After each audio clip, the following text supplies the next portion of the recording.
All right, this is the second day in Advent. This is for Monday, and it's the first week of Advent. And I'm reading from the book called The Handel's Messiah Family Advent Reader by Donna Payne and Frank Lenzo. So this is the second reading. The first one we read was Why the Gentleman Couldn't Wear Swords. This is called Secrets of the Desert Caves. And without controversy, great is the mystery of godliness. God was manifested in the flesh, justified by the Spirit, seen of angels, preached among the Gentiles, believed on in the world, received up in glory. And this is based on 1 Timothy chapter 3, verse 16. Muhammad el-Hamed called Ed-Dib the wolf, a Bedouin shepherd of the Tamira tribe, discovered a great treasure of books in a desert cave beyond Bethlehem. They are books of mystery, books that had been long hidden. They speak of a Messiah and Savior. Who wrote these books and why? What do they all say and mean? The most common version of the discovery of the books goes like this. Sometime in the year 1947, El-Dib was tending his goats in the mountainous desert near the uppermost tip of the Dead Sea, not far from Bethlehem and Jerusalem. One of his animals wandered off and was lost. El-Dib scrambled up a steep, dry mountainside to search for it and came upon a hole, one of the many caves in the area. The shepherd, thinking he heard his goat hiding in the cave, threw a rock inside, hoping to scare the animal out.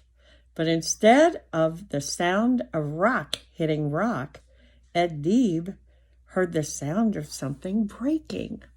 Later, he returned to the cave with his friends, where they found large pottery jars containing 7 old, blackened, smelly rolls of leather. The shepherds recognized that these old things might have some value and took them to Bethlehem to sell. That first cave and others discovered later contained a treasure of ancient books.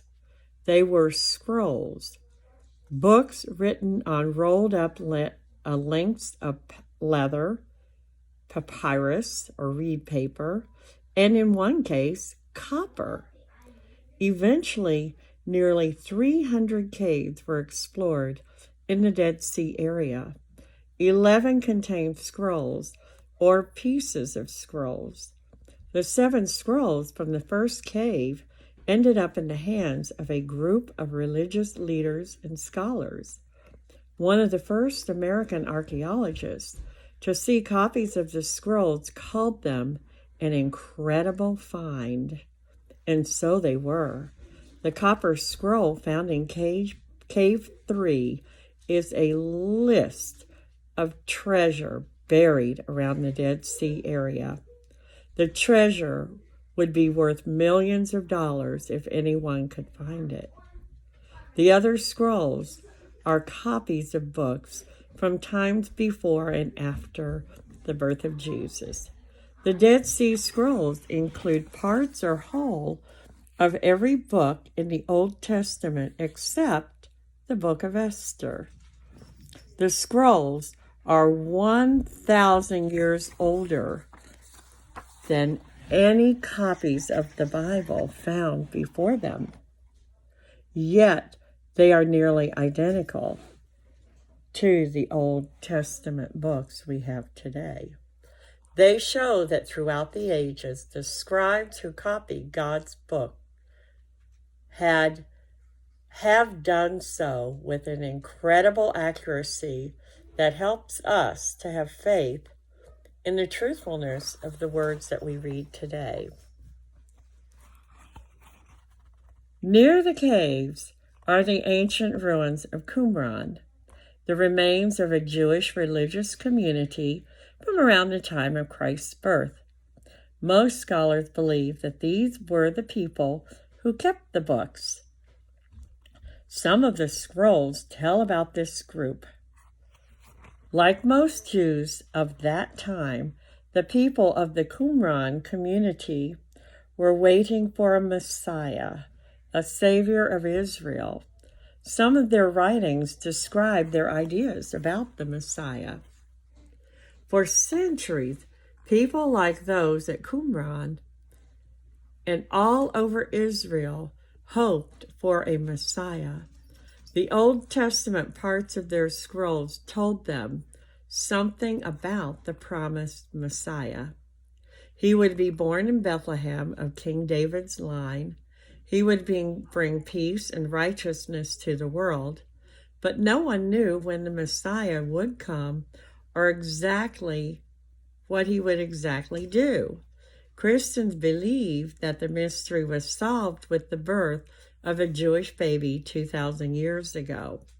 The long-awaited Messiah and Savior is Jesus, born in Bethlehem of King David's family line.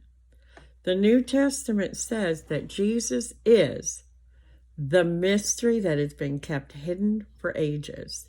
In Colossians chapter 1, verses 25 through 27, and is now shown to us.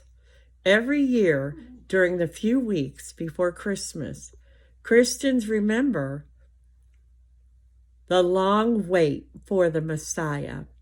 This is what the Advent season is all about. Advent means coming. As Christians wait with excitement for the coming of Christmas, they are acting a little bit like the people who waited for the coming of the Messiah. In our time, that waiting is over, and the mystery has been revealed. Now, instead, we wait for the time when Jesus will come again in glory to judge the world and bring everlasting peace.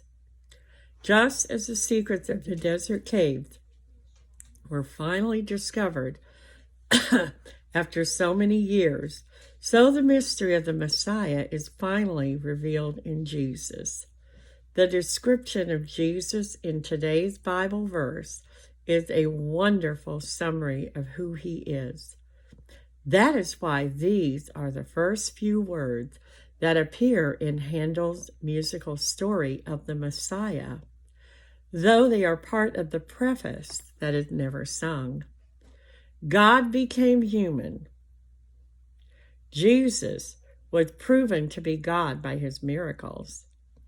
Angels announced his coming and served him. Jews and Gentiles believed he was God. He returned to heaven and one day will come again and make all things right.